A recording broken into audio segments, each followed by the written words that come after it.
महाराज त्रिलोकचंद्र अर्कवंशी एक महत्वाकांक्षी शासक थे। इनका शासन उत्तर प्रदेश के बहराइच में था।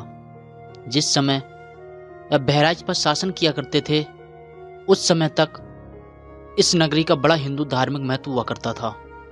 महाराज त्रिलोकचंद्र ने बहराइच को अपनी राजधानी बनाया तथा उसके बाद एक विशाल सेना लेकर इंद्रप्रस्थ के शासक विक्रमपाल को पराजित करके इंद्रप्रस्थ वर्तमान समय की दिल्ली राज्य पर अर्कवंशी शासन की ध्वजा को स्थापित किया।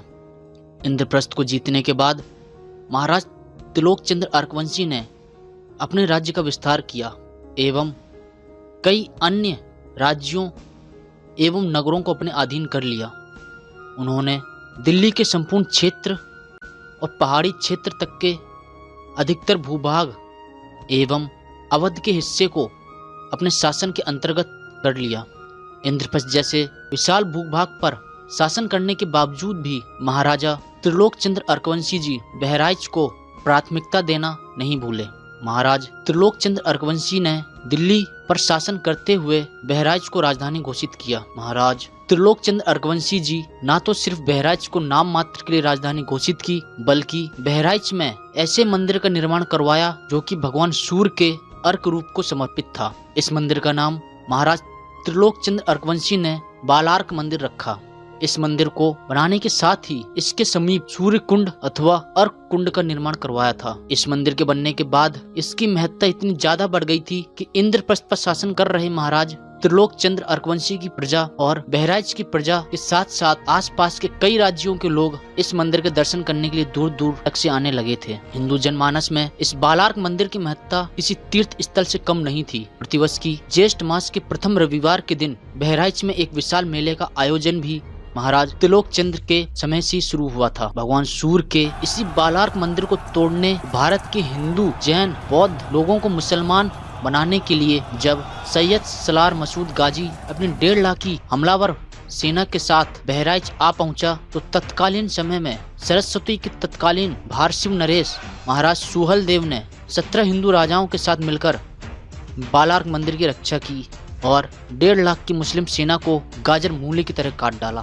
वर्तमान समय की दिल्ली, जो कि उस समय इंद्रप्रस्थ के नाम से जानी जाती थी, उस पर अर्कवंशी क्षत्रियों के शासन की ऐसी पकड़ थी कि अगले 170 सालों से अधिक समय तक दिल्ली के सिंहासन पर अर्कवंशी क्षत्रिय ही विराजमान रहे, जिसकी शुरुआत महाराज त्रिलोकचंद्र अर्कवंशी ने की थी। तो इस तरह से महाराज त्रिलोकचंद्र अर्कवंशी के बाद उनकी 8 पीढ़ियों ने और अर्कवंशी क्षत्रियों के 9 शासकों ने इंद्रप्रस्थ पर अर्कवंश की गौरवशाली अर्क ध्वजा को लंबे कालखंड तक फहराई रखा। महाराज त्रिलोकचंद्र अर्कवंशी के बाद उनकी पीढ़ियों में शासन करने वाले शासकों के नाम इस प्रकार हैं। पहले महाराज त्रिलोकचंद्र अर्कवंशी, शासन प्रारंभ 918 ईसा से। दूसरे महाराज विक्रमचंद्र अर्कवंशी। तीसरे महाराज अमीरचंद्र अर्कवंशी। चौथे महाराज रामचंद्र अर्कवंशी। पांचवे महाराज कल्याणचंद्र अर्कवंशी। छठवें महाराज भीमचंद्र अर्कवंशी। सातवें महाराज लोकचंद्र अर्कवंशी। आठवें महाराज गोविंद चंद्र अर्कवंशी। इनका शासन 1092 ईस्वी तक रहा।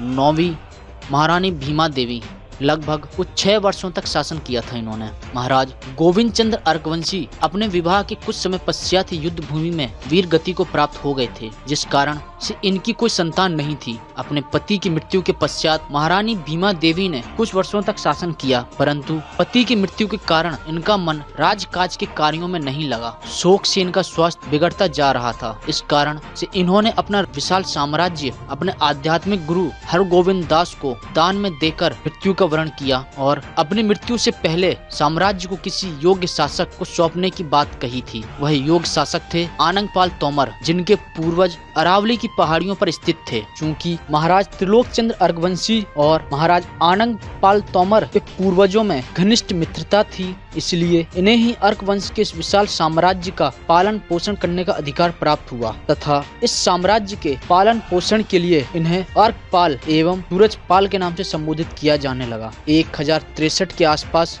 अजमेर के चौहान शासक ने तोमर राजा को पराजित कर दिल्ली पर अपना शासन स्थापित किया, जिसमें इसी चौहान कुल में आगे चलकर सम्राट पृथ्वीराज चौहान का जन्म हुआ, जिसके बाद दिल्ली के सिंहासन पर पृथ्वीराज चौहान ने अपना शासन जारी रखा। पृथ्वीराज चौहान और जयचंद के बीच जब दुश्मनी छिड़ गई थी, तब पृथ्वीराज चौहान की सहायता के लिए अर्कवंशी क्षत्रियों ने अपनी सेना के सैनिकों के साथ साथ तत्कालीन समय के समस्त अर्कवंशी क्षत्रियों ने पृथ्वीराज चौहान को अपना समर्थन दिया था। जब जयचंद ने पृथ्वीराज चौहान के समर्थन वाले शासकों के खिलाफ युद्ध छेड़ा, तो उसमें जयचंद ने आला उदल को अर्कवंशी क्षत्रियों के खिलाफ युद्ध भूमि में भेजा था। पृथ्वीराज चौहान और जयचंद के बीच पैदा हुई इस शत्रुता के कारण उस समय भारतवर्ष के शासक दो भागों में विभक्त थे, जिसका फायदा मोहम्मद गौरी को मिला।